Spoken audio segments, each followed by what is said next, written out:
నమస్కారం. ఈనాటి మన విశ్లేషణకు స్వాగతం. ఈరోజు మనమొక అత్యంత ఆసక్తికరమైన, ఒక రకంగా చెప్పాలంటే మనందరినీ ఆశ్చర్యపరిచే ఒక వాస్తవం గురించి మాట్లాడుకోబోతున్నాం. అదేమిటంటే, రోజులో మనం ఏ సమయంలో తింటున్నాము అనేదాన్ని బట్టి మన శరీరం ఆ ఆహారానికి స్పందించే తీరు పూర్తిగా మారిపోతుంది. అంటే మనం ఏం తింటున్నామన్నదెంత ముఖ్యమో, ఎప్పుడు తింటున్నాం అన్నది కూడా మన ఆరోగ్యాన్ని అంతే శాసిస్తుందని శాస్త్రవేత్తలు కుండబద్దలు కొడుతున్నారు. సరే, ఇక ఏమాత్రం ఆలస్యం చేయకుండా అసలు కథేంటో చూద్దాం.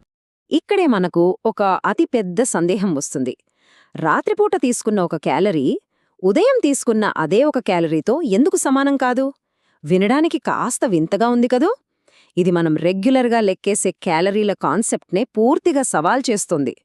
భోజనం చేసే సమయానికి వెనుక ఒక పెద్ద బయలాజికల్ మిస్టరీనే దాగి ఉంది. ఆహారం ఒకటే అయినా మనం తినే సమయాన్ని బట్టి అది శరీరంలో కొవ్వులా నిల్వ అవుతుందా లేదా శక్తిలా ఖర్చవుతుందా అనేది డిసైడ్ అయిపోతుంది. అసలు ఈ మిస్టరీని అర్థం చేసుకోవాలంటే మనం ముందుగా క్రోనోన్యూట్రిషన్ అనే ఒక సైంటిఫిక్ పదాన్ని తెలుసుకోవాలి. అంటే ఏంటో కాదు, మన శరీరంలో సిర్కాడియన్ రిథమ్ అనే ఒక అంతర్గత గడియారముంటుంది. దానికి అనుగుణంగా మనం ఏ సమయంలో భోజనం చేస్తున్నాం, అది మన మెటబాలిక్ హెల్త్ను ఎలా ప్రభావితం చేస్తోంది అని అధ్యయనం చేసే శాస్త్రమే ఇది. సింపుల్గా చెప్పాలంటే మన బాడీ పగలు యాక్టివ్గా ఉండేలా, రాత్రి విశ్రాంతి తీసుకునేలా డిజైన్ చేయబడింది, అంతే. సరే, ఈ మొత్తం ప్రాసెస్ని వివరంగా అర్థం చేసుకోవటానికే ఒక 5 కీలక అంశాలను వరుసగా చూద్దాం. మొదటగా ఈ అర్ధరాత్రి చిరుతిళ్ల సమస్య ఏంటి? రెండోది, మన పొట్టకు మరియు ఒత్తిడికి ఉన్న కనెక్షన్. మూడోది, ఇది మన నిద్రను ఎలా పాడుచేస్తోంది. నాలుగోది, జీవక్రియ మరియు ఉదయం క్యాలరీల లెక్కలు. అండ్ ఫైనలీ, భోజనాన్ని సరైన సమయానికి ఎలా అలైన్ చేసుకోవాలి. ఓకే, మొదటి పాయింట్, అర్ధరాత్రి చిరుతిళ్ల సమస్య. మనందరికీ తెలుసు, ఈ రోజుల్లో బిజీ షెడ్యూల్స్ వల్ల, స్ట్రెస్ వల్ల లేదా లేట్ నైట్ పార్టీల వల్ల రాత్రిపూట తినటమనేది చాలా కామన్ ప్రవర్తనగా మారిపోయింది. ఇక రెండో అంశం, జీర్ణకోశం అంటే మన గట్కి మరియు మనం ఫీలయ్యే స్ట్రెస్కి ఉన్న కనెక్షన్. లేట్ నైట్ తినడం, దానికి తోడు స్ట్రెస్, ఈ రెండూ కలిసి మన పేగుల ఆరోగ్యాన్ని ఎలా డ్యామేజ్ చేస్తున్నాయో తెలుసా? ఒక్కసారి ఈ డేటాని గమనించండి. 2.5 రెట్లు. ఇది నిజంగా షాకింగ్. అమెరికన్ గట్ ప్రాజెక్ట్ వారి డేటా ఏం చెప్తోందంటే, బాగా ఒత్తిడిలో ఉండి పైగా రాత్రిపూట లేటుగా తినే అలవాటున్న వాళ్లలో పేగులకు సంబంధించిన సమస్యలు వచ్చే రిస్క్ ఏకంగా 2.5 రెట్లు ఎక్కువగా ఉంటుందట. అంటే దీని అర్థమేంటంటే, రాత్రి 9 గంటల తర్వాత రోజంతా మనం తినే ఆహారంలో పావువంతు కంటే ఎక్కువ క్యాలరీలు గనక తీసుకుంటే మలబద్ధకం లేదా విరేచనాలు లాంటి సమస్యలు గ్యారంటీగా పెరుగుతాయి. అంతేకాదు, మన పొట్టలో ఉండే మంచి బ్యాక్టీరియా వైవిధ్యం కూడా తగ్గిపోతుంది. ఇది మన మెదడుకి పొట్టకి మధ్య ఉండే టూవే కమ్యూనికేషన్ సిస్టమ్ని కట్ చేసేస్తుంది. ఒక రకంగా చెప్పాలంటే ఇది మన డైజెస్టివ్ సిస్టంపై జరిగే డబుల్ అటాక్.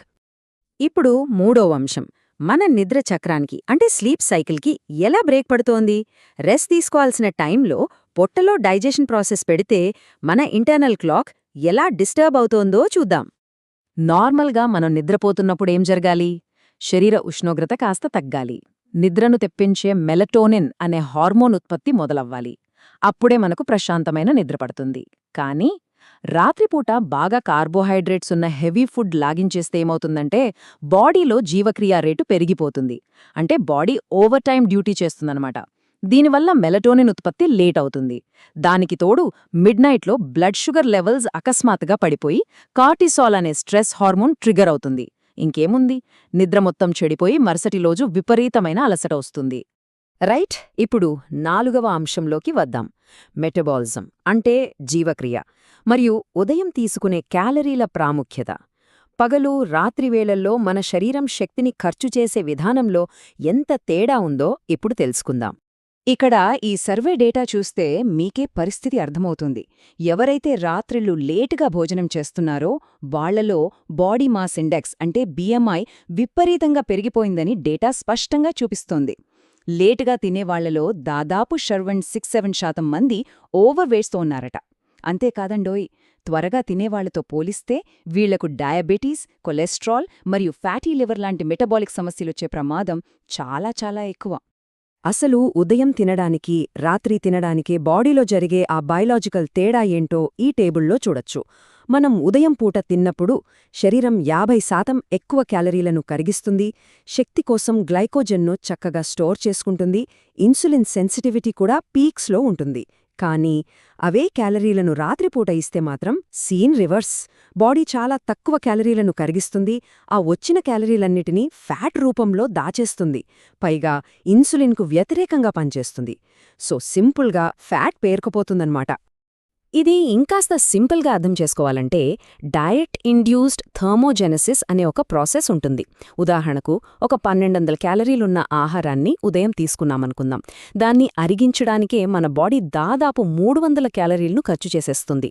అదే ఆహారాన్ని రాత్రి తింటే కేవలం 200 క్యాలరీలనే ఖర్చు చేస్తుంది. అంటే మనం తిన్న ఆహారం ఒకటే అయినా కేవలం టైమింగ్ మారడం వల్ల రాత్రిపూట ఎక్స్ట్రా 100 క్యాలరీలు మన బాడీలో మిగిలిపోతున్నాయి. ఇది నిజంగా ఒక గేమ్ చేంజర్ ఫ్యాక్ట్ కదూ. ఇక్కడ మనం అస్సలు నమ్మలేని మరో నిజం దాగుంది. ఉదయం 8 గంటలకు ఒక భోజనం చేస్తే షుగర్ లెవెల్స్ ఎంత పెరుగుతాయో, సరిగ్గా అదే భోజనం రాత్రి 8 గంటలకు చేస్తే రక్తంలో చక్కెర స్థాయిలు ఏకంగా డబుల్ అవుతాయి. దానికి కారణమేంటంటే సాయంత్రం అయ్యేసరికి మన కండరాలు ఆ ఇన్సులిన్ని రిసీవ్ చేసుకోవడం మానేస్తాయి, అదనపు చక్కెరను తీసుకోవు. దానివల్లే బ్లడ్ షుగర్ కంట్రోల్ మొత్తం అదుపు తప్పుతుంది. ఓకే, మరిదంతా చూశాక భయపడాల్సిన పన్లేదు. ఇక్కడే మన 5వ మరియు ఆఖరి విభాగం మొదలవుతుంది. అదే మన భోజన సమయాలను తిరిగి ఒక ట్రాక్లోకి ఎలా తీసుకురావాలి. దీనికి కొన్ని ప్రాక్టికల్ సొల్యూషన్స్ చూద్దాం. మన డైజెషన్, మెటబాలిజం మరియు స్లీప్ క్వాలిటీ పెరగాలంటే కొన్ని సింపుల్ రూల్స్ ఫాలో అయితే చాలు. పడుకునే ముందు కనీసం 3 గంటల గ్యాప్లో హెవీ మీల్స్కు దూరంగా ఉండాలి. మధ్యాహ్నం తర్వాత కెఫీన్ అంటే కాఫీ, టీలు బాగా తగ్గించాలి. అలాగే నిద్రపడుతుందని ఆల్కహాల్ తీసుకునే అలవాటుంటే వెంటనే మానేయాలి, ఎందుకంటే అది గాఢ నిద్రను పూర్తిగా డిస్టర్బ్ చేస్తుంది. బాడీ హైడ్రేటెడ్గా ఉండటం ముఖ్యమే, కానీ అర్ధరాత్రి మాటిమాటికి లేవకుండా ఉండాలంటే పడుకునే అరగంట ముందు నీళ్లు తాగడం కూడా కాస్త తగ్గించాలి. డాక్టర్ దాదిగిరిగారు చెప్పిన ఈ మాట ఒక్కసారి చూడండి. ఇది క్రోనోన్యూట్రిషన్ సారాంశం మొత్తాన్ని ఒక్క ముక్కలో తేల్చేసింది. మనం ఏమి తింటున్నాం అనేది మాత్రమే కాదు, ఎప్పుడు తింటున్నాం అనేది కూడా అంతే ముఖ్యం. అంటే మనం కేవలం ఫుడ్ క్వాలిటీ, క్యాలరీలు కౌంట్స్ చేసుకుంటే సరిపోదు. మన భోజన సమయమే మన జీవక్రియను, మన ఓవరాల్ హెల్త్ని డిసైడ్ చేస్తోంది అని ఇది స్పష్టం చేస్తోంది. సో ఫైనల్గా ఇదంతా విన్నాక మనలో ప్రతి ఒక్కరూ ఆలోచించుకోవాల్సిన ఒక పవర్ఫుల్ ప్రశ్న ఏంటంటే, మన శరీరానికి పగటిపూట శక్తి అవసరమైనప్పుడు ఫ్యూల్ అందిస్తున్నామా, లేక దానికి రాత్రిపూట రెస్ట్ కావలసినప్పుడు ఫ్యూల్ని పోసి బలవంతంగా పనిచేస్తున్నామా? మన ఇంటర్నల్ క్లాక్కి తగ్గట్టుగా మన లైఫ్ స్టైల్ ఉందో లేదో ఒక్కసారి క్రాస్ చెక్ చేసుకోవాల్సిన టైం ఇది. భోజనం చేసే టైంను చిన్నగా మార్చుకోవటం ద్వారానే మనం ఒక పెద్ద హెల్త్ బెనిఫిట్ని పొందొచ్చు. ఈ టాపిక్ మీలో సరికొత్త ఆలోచనలు రేకెత్తించిందని ఆశిస్తున్నాను. Thank you.